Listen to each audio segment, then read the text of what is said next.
Hello everyone and welcome to my channel. So recently I picked up the ZAutomotive Tazer for my Charger. I believe it goes on Chargers, Challengers, Durangos, 300s, I think, Chryslers, a lot of Mopars.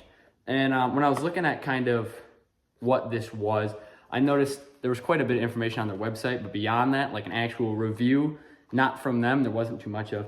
So I decided I would make a video reviewing it and opening it, because honestly, from what I'm looking at here, this doesn't look too bad for what you pay for it.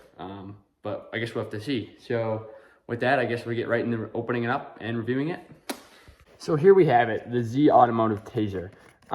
Right off the bat, this box is a little bit smaller than I thought. I mean, I have big hands, but looking compared to my hands, this is not a large box, which is okay. Nothing wrong with that. Just something I noticed compared to videos that I was watching is the size of it. It seemed pretty big for what it was, but this thing was pretty small. So I guess we'll get right into it.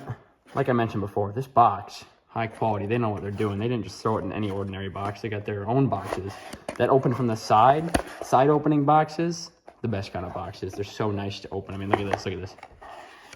Wow. And look at that. There she is in all her glory. So that is the Tazer itself. I'll set that aside for a second. Here we have what I believe is the plug for plugging into computers for updates and stuff like that. And I could be wrong, but plugging into computers to update the Tazer. And yeah, it looks like USB and whatever that is for connecting in there. Oh my, and look at this. A sticker. Yes, a sticker. Auto manufacturers that send you a sticker, the best kind of auto manufacturers. I mean, you can never go wrong with a sticker. So I'll set that aside. I don't know where it's going to go yet, but we'll find a spot. So I guess with that, we'll open up this bad boy. There we go. Get him out of there. Look at that, and there she is. Looks pretty nice. I mean, I don't really know what to be looking at on this thing. It's, you know, all technical stuff. It's not, you're not looking at it directly. There's the plug-in, which I believe is that right there, yes. And yeah, it's like I mentioned about the box too. It's just smaller than I thought. I mean, it's not a very big machine, but obviously it does a lot. So with that, we'll go get my Charger. It's been snowing outside and hasn't moved in a couple of days, so we'll have to see how that goes. Hopefully it goes all right. And with that, whoa, snow on my camera. 1 second. There we go, snow off my camera. So this here is my 2016 Charger Pursuit. She is not exactly pretty right now. Those wheels, I sold my old wheels. I have new wheels on the way. They're just not here yet, so I gotta run these for temporary. She's covered in salt. I tried to keep the salt off her, and it's covered in snow right now. It's been snowing here in Wisconsin, a lot of snow. So with that, we'll get her started up. We'll get her in the garage. We'll get the snow off her, and we'll plug in the Tazer and see what she does.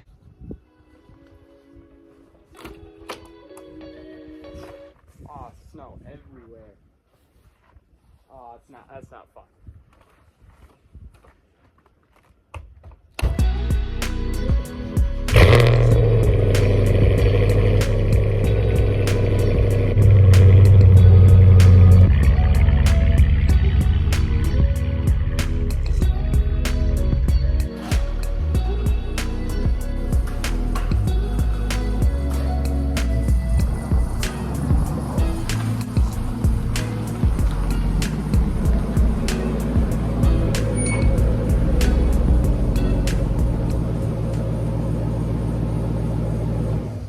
And here she is, as cold and snowy and salty as ever. Man, that's a lot of salt. I should get that cleaned. Yeah, she's a little dirty right now. That's all right. Also, notice these tires are a little bit low. That's fine. She'll be okay with that. And this door decided it was not going to close this morning. That's all right. We'll have to get that looked at too. That's no big deal. That's fine. I can see inside. Anyways, I will be back in a couple minutes after the snow is partially melted off this bad boy, and we'll get straight to installing that Tazer. All right, so to my best understanding, the way to do this for 2016 is you just plug it in. Up to 2018, I think if you have a newer than a 2018, I believe it's something a little bit different. You need something else when you buy the Tazer. But for the 2016 pluses, or the 2016 and older Dodge Charger, it's simply a matter of plugging this into the OBD2 port. So we'll plug it in and we'll see, I don't know what to do next. Alrighty guys, so as you can see there, I just got the Tazer plugged in there. And I will say it's a little bit confusing at first to understand. So basically you got to go to, for my car it's number 5, I believe for some other cars it's number 6, audio, and then you got to press the left or the back button, left button, whatever you want to call it, and cancel at the same time. And the first thing that'll come up will be the light show option, and then you got to keep hitting them. It's kind of weird. Like I said, I can't really do it now, but I am going to right now marry it to my car because I believe that unlocks a bunch more of the features, and we'll see what happens there. Alright, so it's counting down right now. I just did the marry thing. Again, same thing. You just got to do left arrow and cancel button at the same time till you get to the marry option, and then left button and the cruise control button, which is kind of weird. So I guess we'll see what happens when it gets to 0 here. Okay, I guess that's easy enough. It was like 15 seconds, now we're there. So I guess now left button again. I'm kind of trying to figure this out as we go. Yeah, I'll do the left button here. I have to set the camera down, but I'll do the left arrow and the cancel button at the same time and see what I can do now. All right, so I've been able to kind of go through and get my bearings and everything, and I think I have a pretty good grasp of what everything does. Really quick, I'll just go over everything. I've kind of went through it myself. The only issue I've found so far is that airbag light is kicked on. I guess we'll see about that. That might be something to do with it. I guess it's not that big of a deal. It's just, you know, you notice it. It's one of those things. So starting off with the light show option, which I'll show a clip at the end, but it basically kicks on all the lights and does fancy patterns and designs and stuff with front lights, rear lights, everything. It's kind of cool, actually. Then we go next here. I believe the next stuff is just some, if it wants to go. There we go. Clear check engine lights, unmarrying. You want to make sure you're just married first. Okay, so we're going to go perf, which I believe is abbreviated for performance. Clicking that, that's just the sport mode for the transmissions. 5-speed, 8-speed is an option. SRT set, if I'm correct, the SRT set kicks on drive modes, which if I go in here, gives you the option to put it in track, sport, whatever you want. I'm just gonna keep mine in default for now since I haven't gone anywhere. Also gives you the option of valet mode, and I'm not sure if the launch control works, but it's there. So we keep going along here on the list. Performance set, I believe that's the other part of this. There's like 2 parts I had to do. The first one took me to an option where I could just adjust how the, I don't know if I can get to it now, but I could just adjust how, oh, here we go, that's what I'm looking for. If it wants to turn on here. Maybe that wasn't it, but I guess we'll see what happens there. There we go, and then we got, this is the performance pages, which I believe is that one's one and one is the other. I like them both on because they're both pretty neat. It gives you G-forces, a lot of special gauges, I guess, but those show up on your dash up here anyways, so it's not that big of a deal. The coolest, I think, is the, oops, that's not what I'm looking for. Horsepower and torque right up there. They don't really do anything because I believe they're not the most accurate things in the world, but they're still kind of cool to have. Timers too is what I think is really cool. Gives you the option of, 0 to 60, 0 to 100, quarter mile, brake distance, and I'm sure those aren't the most accurate things in the world, but I think they're kind of cool. They're neat to have the option to turn on. So keep going along here. If I can get it. It's kind of picky. STP, I believe, is the stuff up here that I have. As you can tell, my dash is slightly different. Like the P and this is kind of different. I also have this, which is like I forgot what it's called. It's like a shift or a speed warning thing, which I believe just at that speed it'll turn on, which I don't even think this thing goes that fast, but it's there now. I guess I get to look at it. I'll probably turn it back off. Paddles, it gives you the option with paddle shifters to put them on. So now I'm probably going to buy a set so that I can put paddle shifters on my car because I want to be able to do that. But they're off for now because I can't do anything really. Going right along. Steer, I believe this puts it in a, you can switch between scat, I think SRT, and then one other one, I think. But basically, I believe just tightens up the steering to a little bit different. So it feels a little bit different. It's, tighter and easier to control. I have mine on NA for now. I want to get out and actually, on a day where I can go outside where it's not a bunch of snow and mess around with it. Moving right along, drive mode, same thing, scat. I believe it gives you SRT if I keep going through here. There might be one more. No, that's just none. I have it on scat. I just want to see how it goes and change it from there. Drivetrans, which I believe unlocks, opens up a couple more things for your transmission, so you can change a couple things. Shift light, I'm not 100% sure what that does. I believe it puts a shift light up here. I'm gonna keep it off because I don't really need that. It's an automatic. Moving right along now. Eco mode, of course we're keeping that off. There's gonna be no eco mode in this car. Okay, what's next? Okay, now we move into the tire section. I don't think there's anything too interesting in here from what I noticed. TPMS sensors, mine are all off right now because of the wheels I have on. They don't have any in them.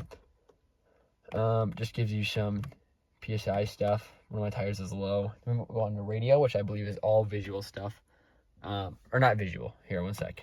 We go cam. If you have a backup camera, you can enable that. Or if you have a aftermarket backup camera. Mine, I have a stock one, so mine doesn't need to be on.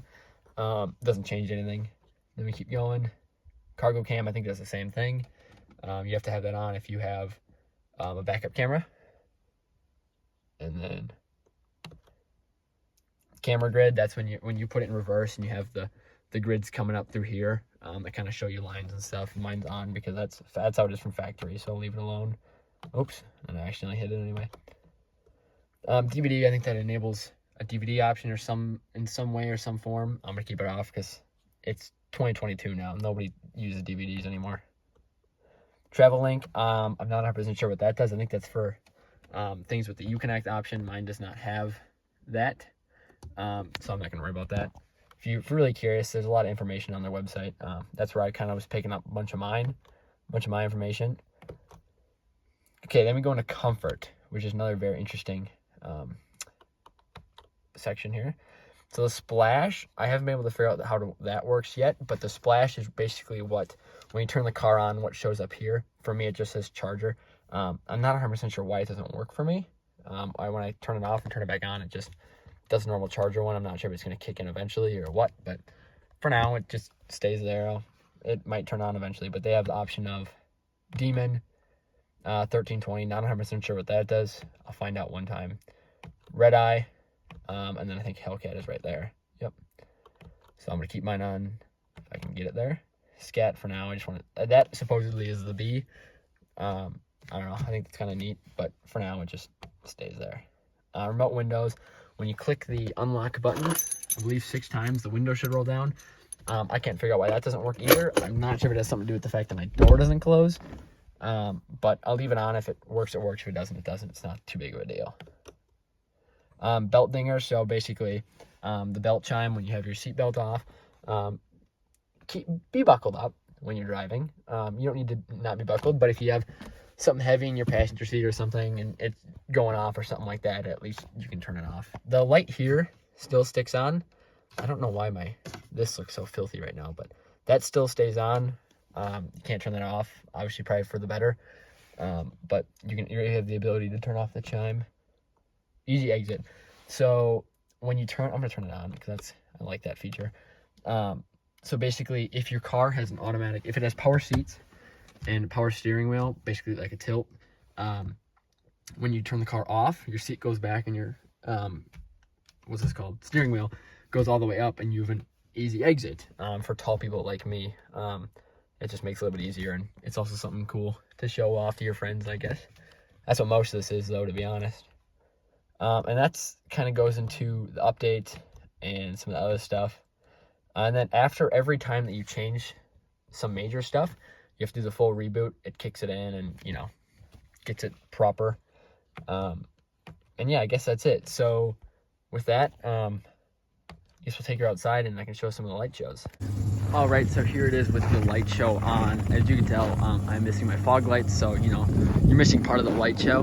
But I really like it. I think it's cool, especially from the back with those reverse lights kick on, add that color. That looks nice. Very bright and everything, side markers, even the third brake light kicks on a little bit there. Yeah, I think the light shows are cool. There's 6 options, and I believe there is some way to make your own option. This is my favorite option by far. Everything's kicking on and showing off. It's cool. So overall, you can't go wrong with the Tazer. For how much you pay, I'll turn on the light here. You're not can't think of what I'm trying to say. For what you're paying for, you really can't go wrong. I mean, there has been people complaining about the issues with it. Apparently there are a couple issues, like I mentioned a couple times, like my airbag light being on for some reason. If that's just it, if it's just a light, I don't care. It's just a light. I can look at it all day, I guess. But yeah, if you pick one up, let me know, and let me know how it works for you, or if there's something I'm missing. I think there's a couple features so far I have to find that I'm missing. I can't think of what they are, but there's a couple more things I have to find. Like line lock. I'm not 100% sure what that is. So yeah, with that, hope you all have a splendid rest of your day, and I will talk to you later. See ya.